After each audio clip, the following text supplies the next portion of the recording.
찬미예수님 보나쌤입니다. 이번 시간에는 식물 심기 중에 테라리움 만들기를 준비해 보았습니다. 먼저 테라리움에 대해서 잠깐 짚어보고 시작할게요. 테라리움이 무엇인지 아시겠지만 필요한 분은 잘 들어주시면 도움이 되겠어요. 테라리움은 컨테이너 가든의 한 종류입니다. 컨테이너 가든이라고 하면 화분이나 수반 또는 수조, 접시, 박스, 플랜트 등 각종 용기에 식물을 식재하여서 즐기는 간편한 정원을 말하는데요. 컨테이너 가든의 종류는 테라리움이 있고요. 비바리움, 비바리움은 소동물을 함께 넣어서 감상하는 원예 활동을 말합니다. 예를 들자면 도마뱀 또는 개구리, 작은 거북이 등을 작은 테라리움 속에 넣어서 감상하는 원예 활동을 말합니다. 그리고 아쿠아리움이 있습니다. 이것은 물속 동물을 관찰하고 감상할 수 있는 어항이나 수조를 아쿠아리움이라고 말합니다.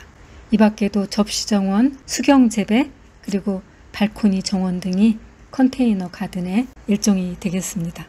테라리움의 기원은 영국의 외과 의사인 워드가 1829년에 나방의 부화와 또 생장 과정을 관찰하기 위해서 밀폐된 상태의 병 속에서 기르던 중에 우연히 양치식물의 포자가 그 속에서 발화하는 것을 발견하게 되는데, 이 발화된 양치식물이 무려 4년 동안이나 자라던 사실에 착안하여서 입구가 큰 유리병에 식물을 심고 그 위에 종 모양의 덮개를 씌워서 기르기 시작하였는데, 이것이 테라리움의 시작이었다고 합니다. 특히 빅토리아 시대에 들어서 장기간의 항해에 지친 선원들의 무료함을 달래거나 또는 선실 내부를 아름답게 장식하는데 이 테라리움이 이용되었다고 전해집니다. 라틴어의 테라, 흙이라는 말과 어항 같은 작은 용기를 뜻하는 아리움이라는 뜻의 합성어로 밀폐된 용기 속에 흙을 채우고 각종 크고 작은 식물을 아름답게 배치해서 기르는 원예 활동을 말합니다. 이렇게 유리병 속의 정원이라고 할 수 있는 테라리움은 녹색 예술이라고 할 수 있어요. 물구멍이 없는 작은 용기 안에 키가 큰 식물부터 작은 식물까지 높은 언덕과 낮은 골짜기와 같은 곳까지 작은 자연의 일부를 옮긴 듯이 표현하여서 정원처럼 꾸며줍니다. 이 시간에는 동그란 유리볼과 입술 모양의 화기에 테라리움을 만들어 볼게요. 먼저 둥근 유리볼에 만들어 봅니다. 지구처럼 둥근 모양의 용기를 선택한 것은 자연 속에서 자라고 있는 식물의 생리작용과 대기의 순환 법칙을 적용시킨 과학적 원리를 이용하기 위해서예요. 제가 갑자기 테라리움을 만들 일이 생겨서 도구를 제대로 챙기지 못하고 이 작업을 시작하고 있습니다. 작은 용기 안에 정원을 만드는 것이기에 여러 가지 도구들이 필요한데, 흙을 넣을 때 필요한 도구로 이 물병을 잘라서 사용하려고 합니다. 용기 안에 손을 넣어서 작업하기가 쉽지 않아서 테라리움 만들 때 필요한 도구들은 길이가 긴 티스푼이나 핀셋, 그리고 숟가락, 집게, 그리고 붓 등도 필요합니다. 용기로는 가능한 투명한 유리병이나 유리볼 등을 준비하는 게 좋습니다. 투명 플라스틱이나 아크릴 용기들은 시간이 지나면 변색되고 또 상처가 나는 단점이 있어요. 먼저 용기 바닥에 배수층을 만들어 줄 건데 맥반석을 깔아줍니다. 맥반석 하면 떠오르는 게 있으신가요? 중금속이 흡착된다, 또 40여 가지 이상의 미네랄이 녹여져 있다 등 여러 가지 장점에 대해서는 아마 많이들 알고 계실 겁니다. 그래서 여기에 참나무 숯도 같이 이렇게 넣어줍니다. 숯 역시 흡착력을 이용해서 부패균이 번식할 수 없는 환경을 만들어주기 위해서 여기에 숯을 넣어줍니다. 숯을 깔아줄 때 잘게 잘라서 조각들을 넣어주면 더 좋아요. 저는 지금 시간상 그냥 이렇게 큰 조각을 넣어주고 있습니다. 식물 뿌리에서 나오는 노폐물을 흡수하고 또 과다한 염분을 이 숯이 흡수하도록 해주는 겁니다. 식물 뿌리에서 나오는 노폐물을 이 배수층에서 정화시켜 주도록 하는 겁니다. 이것은 난석인데 요즘 구하기 편한 인공 토양인 하이드로볼을 대신해서 사용하고 있습니다. 여러분들은 하이드로볼을 사용하시길 권해드립니다. 하이드로볼은 높은 온도에서 구워내기 때문에 무균 상태이고 또 가벼워서 테라리움의 배수층이나 또 멀칭 재료로 적당합니다. 이것은 훈탄인데요. 왕겨를 300 내지 400도에서 태운 왕겨 숯이라고 아시면 됩니다. 여러 기능이 있겠지만 혹시 과습했을 때 무름병이 올 수 있는 것을 막아주기 위해서 훈탄도 넣어줍니다. 높은 언덕과 또 낮은 곳까지 표현하기 위해서 정원처럼 꾸미기 위해 높낮이 있게 배양토를 넣어줍니다.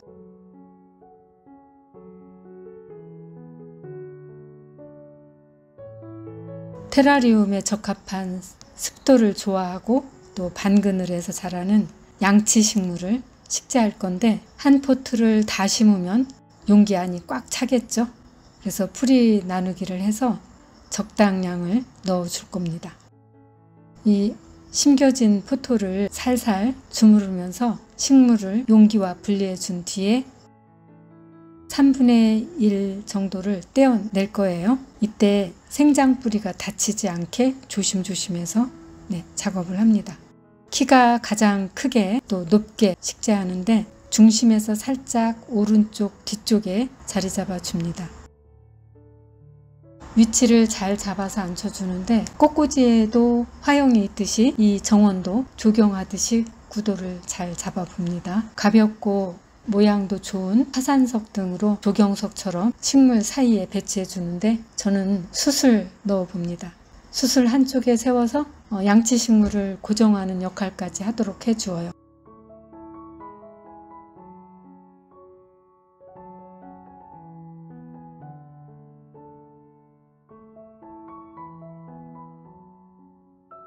얘는 싱고니움 종류인데요. 벨벳 싱고니움이에요. 아주 고급져 보이죠? 역시 포기 나눔을 해줄 겁니다. 포기 나눌 때 굵은 뿌리 끝에 달린 하얀 수염뿌리라고도 하죠. 수염뿌리가 생장뿌리인데 이 부분을 다치지 않게 조심하면서 나누어 줍니다. 오른쪽 뒤쪽에 자리 잡은 양치식물 왼쪽 앞으로 약간 낮게 배치해 줍니다. 테라리움에 적합한 흙은 가볍고 또 공기가 잘 통하는 멸균 상태의 흙을 사용해야 됩니다. 국내에서 생산하는 테라리움용 흙으로는 보기와 같은 흙이 가장 좋은 흙이라고 저는 알고 있습니다. 요건 휘토니아예요. 핑크스타라고도 부르기도 해요. 핑크 휘토니아도 포기 나눔해서 배치해 줍니다. 테라리움 식물을 선택할 때 생육 환경이 비슷한 종류, 잎이나 줄기, 또 모양, 색상으로 원하는 디자인으로 만들어 보시면 됩니다. 화이트 휘토니아도 포기 나누어서 배치해 줍니다. 너무 매력적이죠? 테라리움은 유리 용기를 통해서 작은 정원을 감상하게 되기 때문에 소량의 흙에 식물들을 식재하려면 양을 잘 조절해서 심어 주어야지 됩니다. 무늬사철나무도 포기 나눔하고 있어요. 미니 무늬사철은 살짝 뒤쪽으로 배치해 주고 있어요. 자연의 식물들이 키가 큰 나무, 또 중간 작은 나무나 풀들까지 골고루 함께 자라가는 모습을 이 작은 용기에 표현해 보기 위해서 키가 큰 것부터 작은 것까지 또 물을 더 좋아하는 식물은 낮게 배치해 주도록 합니다. 높은 언덕과 낮은 곳까지 표현하여서 작은 정원처럼 꾸며보고 있습니다. 이건 지금 비단이끼입니다. 비단이끼도 식물 사이에 배치해 줍니다. 화산석 등으로 흙을 덮어서 식물의 뿌리가 잘 보호되면서 수분을 가두어 주는 역할도 하게 해줍니다. 전체적으로 자연스러움을 유지하도록 식물들을 이렇게 정리해 줍니다. 다 마무리가 되면 스프레이나 물 조리개로 유리에 묻은 흙을 닦아내리듯이 분무해 주고 공급해 주는데 물을 배수층까지 올라오도록 보충해 주어요.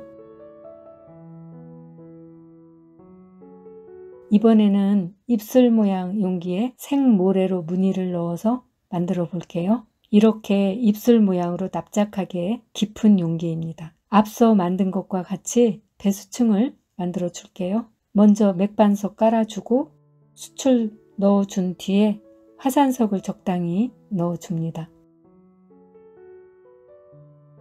그 위에 배양토를 이렇게 올려주어요.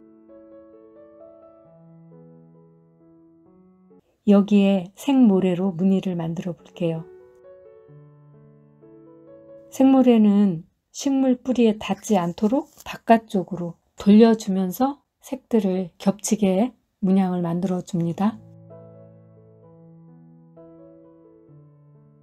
생모래는 다양한 색상으로 나오고 있어요. 잘 준비해서 만들어 보세요. 생모래 무늬 위에 다시 배양토를 덮어준 뒤에 식물을 식재해 줍니다. 중심에 벨벳 싱고니움을 심어주고 양옆으로 양치 식물을 대칭으로 배치하는데 키는 다르게 심어주어요. 그 사이에 낮게 휘토니아를 색을 맞추어서 배치해주고 미니 무늬 사철도 넣어줍니다. 높은 식물 사이에 화산석이나 수출 배치해서 식물을 고정시켜주면서 높낮이 있게 멀칭 재료들로 정원을 꾸며봅니다. 앞뒤로 감상할 수 있도록 꾸며주어요. 다 완성이 되면 용기에 묻은 흙을 프레이로 위에서부터 분무하여서 씻겨 내려가게 해줍니다. 마무리로 물 조리개로 배수층까지 물을 보충해 줍니다. 네, 이렇게 완성해 보았습니다. 테라리움에 적합한 식물은 키가 천천히 자라면서 습도를 좋아하고 또 반그늘에서 자라는 식물을 선택하면 됩니다. 테라리움은 물구멍이 없으면서 실내에서 관리하기가 좋은 아이템이에요. 가습기 역할도 하면서 쾌적한 환경을 만들어 줄 수가 있습니다. 관리 요령은 물은 한 달에 한두 번 정도면 적당한데 실내 환경에 따라서 다를 수 있어요. 배수층에 물기가 없을 때 스프레이해서 배수층까지 물을 채워주면 좋습니다. 직사광선은 피하고 유리 용기는 깨끗하게 자주 닦아주세요. 다음 기회에는 접시 정원도 한번 만들어 볼까 합니다. 식물의 생리작용을 잘 알고 또 대기에 자연순환 법칙을 적용시킨 이 테라리움의 과학적인 원리를 즐겨보시면서 우주의 질서도 공부하고 하느님께서 만드신 창조의 신비도 묵상하는 시간이 되면 좋을 것 같습니다. 여름 제대를 컨테이너 가든으로 꾸며보시면 어떨까? 꾸며보는 기회도 만들어 보시길 추천합니다. 긴 시간 동안 시청해 주신 여러분 감사합니다. 샬롬.